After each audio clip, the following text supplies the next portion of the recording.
Vocês conhecem planárias? Minhocas? Vocês conhecem as minhocas marinhas, que chama poliquetos?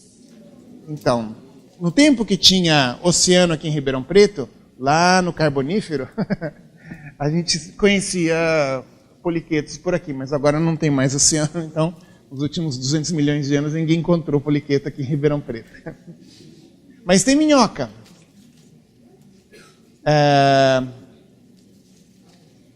Os irudinhos, como chama? Sanguessuga. Quem já viu sanguessuga ao vivo? Aquática? Já ouviram falar de sanguessuga terrestre?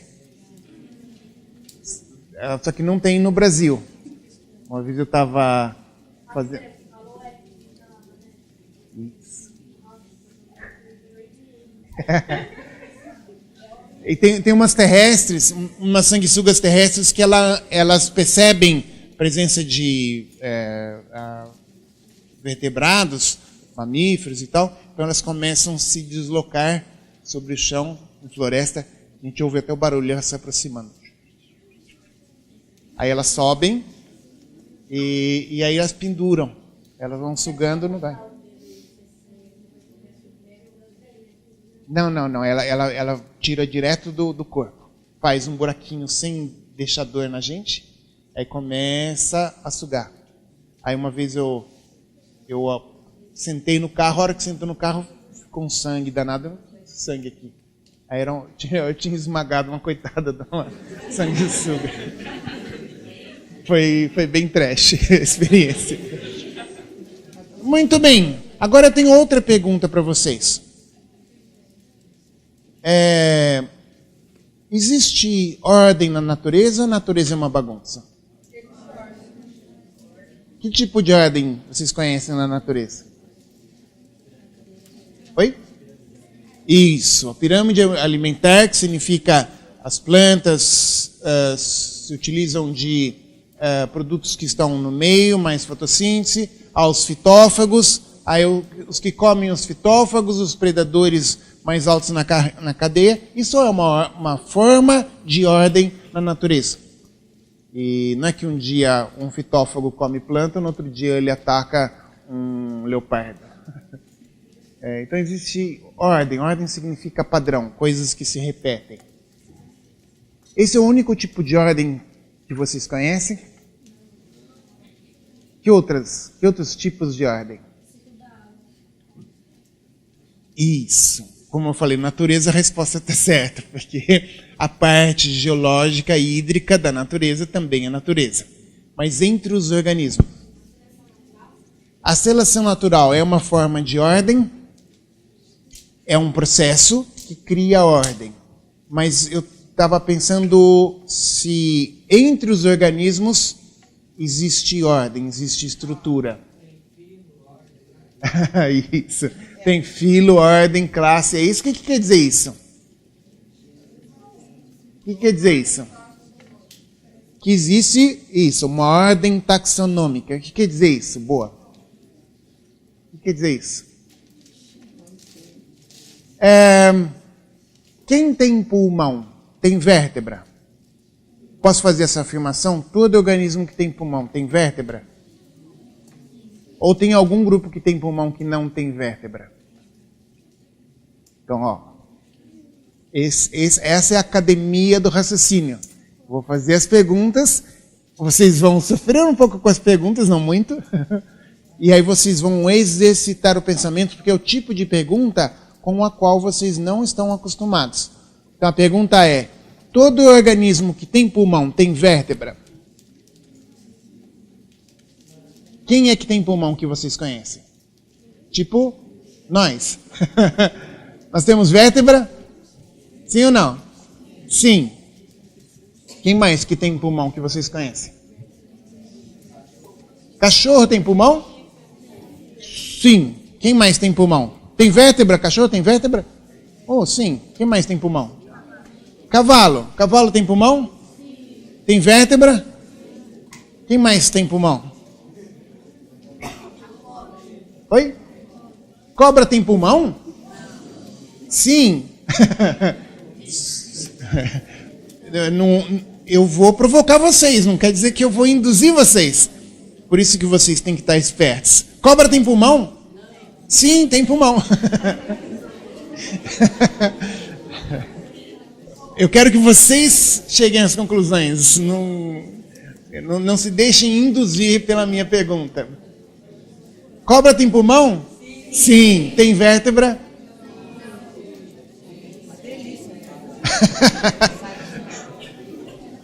Já viram o esqueleto de cobra? Tem vértebra. É difícil de montar, dá um trabalho danado. O departamento de biologia tem um funcionário especializado em montagem de esqueleto, o Hertz, que é um dos caras mais bem treinados do país inteiro. Ele dá de 10-0 um monte de gente no exterior. Ele monta uns esqueletos, inclusive de serpente. Lindos, dá um super trabalho. Tem algum grupo que tenha pulmão que não tem vértebra? Oi? Barata tem pulmão? Boa pergunta, gostei. Porque mais do que eu fazer pergunta, vocês podem fazer pergunta. Barata tem pulmão? Aí começa a curiosidade. Eu vou responder. Barata não tem pulmão. Elas têm um sistema de traqueias, que são como uns tubinhos que vão se ramificando, que fazem com que o ar externo possa alcançar os tecidos. Todos os tecidos são, em algum ponto, alcançados por traqueias. Formiga tem pulmão? É igual da barata. Muito bem. E a borboleta? Borboleta tem pulmão? Como é que ela respira? Por traqueias. Então, todos os insetos têm traqueia. Os insetos têm vértebras? Os insetos têm vértebras? Não, não tem vértebras. Muito bem. Então, esse é o raciocínio de ordem na natureza. Esse é o raciocínio de ordem na natureza. Todo mundo que tem pulmão tem vértebra. Embora nem todo mundo que tem vértebra tem pulmão. Certo? Os peixes têm vértebra? Sim. Tem pulmão? Não. Tem bexiga natatória, alguns, que é homólogo a pulmão, mas não é igual ao pulmão. Nenhum dos insetos tem pulmão, boa, mas todos os insetos têm traqueias. Quantas pernas têm insetos?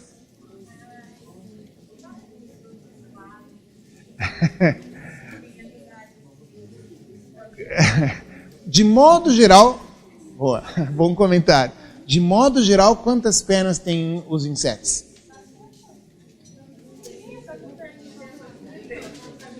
De modo geral, tem quantas? 6. 3 de cada lado, todas as perninhas saindo do tórax. As aranhas, quantas pernas têm? 8. 4 de cada lado, todas saindo do cefalotórax. Quem tem mais do que 4? Pares. Oi? As centopeias. As centopeias têm um monte. A lacraia tem um monte de pernas? Sim ou não? Lacraia tem um monte de pares de pernas. Cada segmento do corpo tem um par de pernas. Tem vértebra em centopeia? Sim ou não? Não. Então,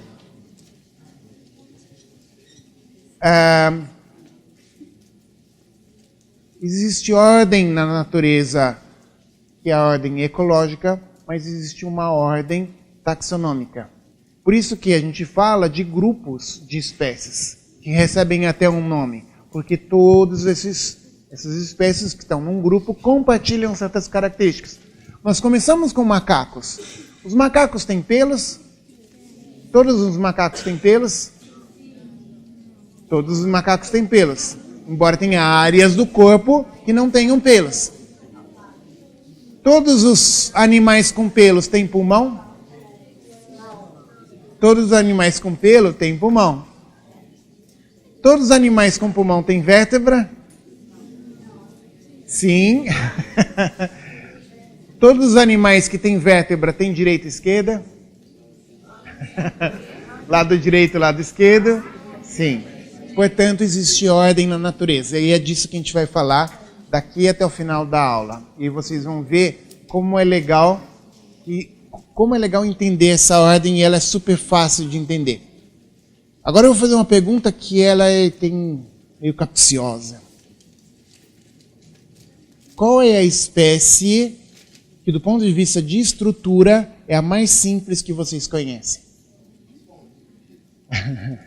A espécie, a célula é a parte unitária de todos os seres vivos. Essa é uma boa resposta, mas em termos de parte do corpo. Mas em termos de espécie, temos aqui uma resposta: esponja. Que outros organismos bastante simples em termos de estrutura vocês conhecem?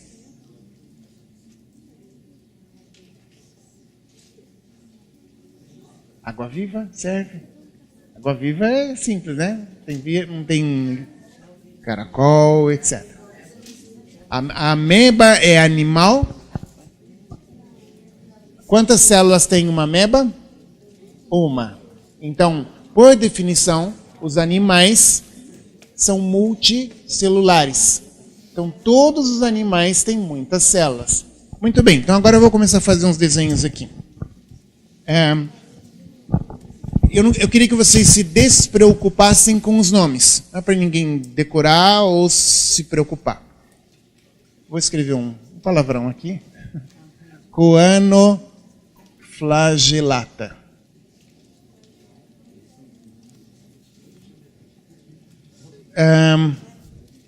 Isso é um organismo que é o organismo mais próximo que existe dos animais, que é como uma bola de futebol, só que em vez de gomo, tem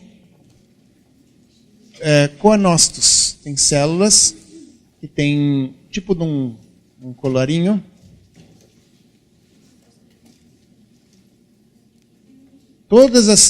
Esse é o único tipo de célula que esse organismo tem. O único tipo de célula que esse organismo tem são os coanócitos. E são células individuais, como foi falado. Tem esse flagelo, ele bate, ele movimenta esse flagelo, isso cria uma correntezinha de água. Oi? As esponjas também têm, a gente vai chegar lá. Então, cria uma correntezinha, aí vem um pedacinho de outra célula, um pedacinho de um organismo, uma bactéria, bate, gruda, e aí ele leva para dentro da célula e digere. Digere dentro da célula. Agora, isso daí coanoflagelados. Agora nós vamos... Vocês conseguem imaginar como uma bola de futebol? Em vez de gomos, tem células coanócitos à volta inteira. Agora a gente vai furar essa bola, ela vai ficar murcha, e eu vou empurrar um dos lados da bola para dentro. Então a gente vai ter uma estrutura que é assim. Do lado de fora, em vez de ter coanócitos, eu vou ter células achatadas com esses cílios, com esses flagelos. E do lado de dentro, eu vou ter uma cavidade em que estão os coanócitos.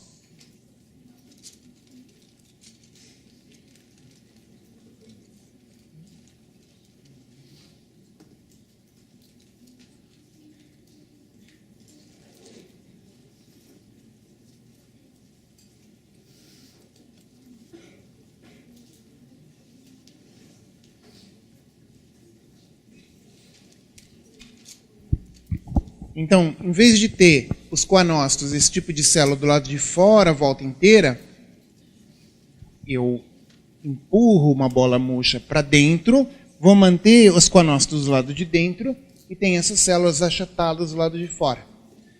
Agora, eu vou fechar aqui embaixo, abrir aqui em cima, fazer uns buracos, e a água entra por aqui e sai por aqui. Que organismo é esse? Esponja. Então, o plano corporal de uma esponja basicamente é o mesmo plano corporal de um coanoflagelado, em que as células externas são achatadas e os conócitos estão para dentro. Então, nós vamos vir aqui, porífera ou esponjas.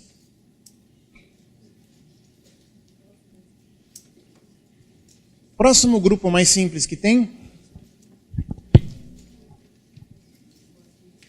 água-viva, as medusas e anêmonas. Então, nós vamos fazer uma pequena mudança aqui. Nós vamos continuar com esse formato da bola murcha que empurrou uma parte para dentro.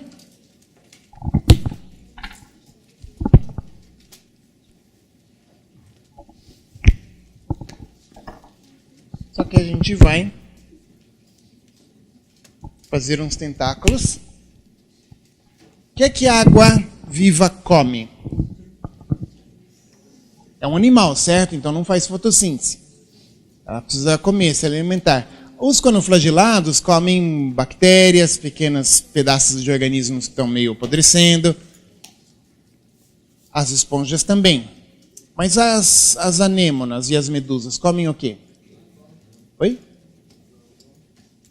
Às vezes zooplâncton, às vezes... Já viram medusa pegando peixe? As caravelas, elas têm os tentáculos com umas células especiais que grudam e anestesiam o peixe. Aí ela recolhe, leva para dentro da cavidade, ou que seja zooplâncton, e aí ela coloca o peixe ou usa o plâncton dentro da célula para digerir? Não. Sim ou não? Como é que vocês fazem digestão? Vocês comem um pedaço de bife, e aí o bife entra dentro da célula ou não? Como é que é o processo de digestão da comida que a gente come? Arrisque-se. Fala. Como é que é a digestão na nossa espécie? Como é que é a digestão? A gente come o bife e aí?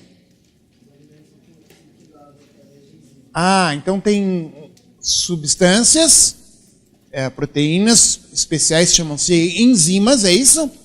Que quebra. Fora da célula ou dentro da célula?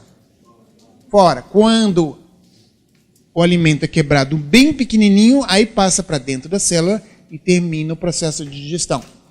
Então, digestão fora das células se chama digestão extracelular. Aqui, em esponjas e conoflagelados, só tem digestão intracelular. Isso significa que a gente pode desenhar um bichinho.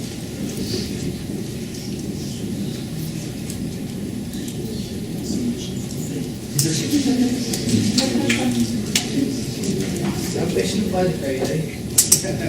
Então, aqui, eu pergunto, aqui tem que ter uma musculatura especial que fecha a cavidade digestiva. Muito bem, então agora eu vou fazer uma pergunta que é uma pergunta nova para vocês, é uma maneira diferente de perguntar. Eu queria que vocês pensassem no que eu estou perguntando e depois respondessem. Eu quero saber o que é que as medusas têm, que os outros animais que a gente ainda não falou, que os outros animais também têm, mas que esponja não tem. Essa é a pergunta. O que é que a medusa tem, que nós outros animais também temos, que as esponjas não têm? Digestão extracelular, ou sistema digestório propriamente dito. Muito bem. Então nós vamos escrever aqui. Digestão extracelular.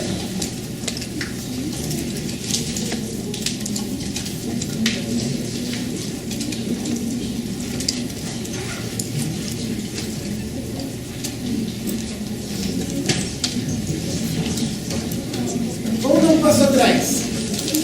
O que é que vocês entenderam a pergunta e responderam certo? Só que vamos dar um passo atrás. O que é que as medusas têm? O que é que as medusas têm? Que as esponjas também têm, que os conoflagelados não têm? A pergunta ficou mais complexa. O que é que as esponjas têm, que as medusas também têm, que os conoflagelados não têm?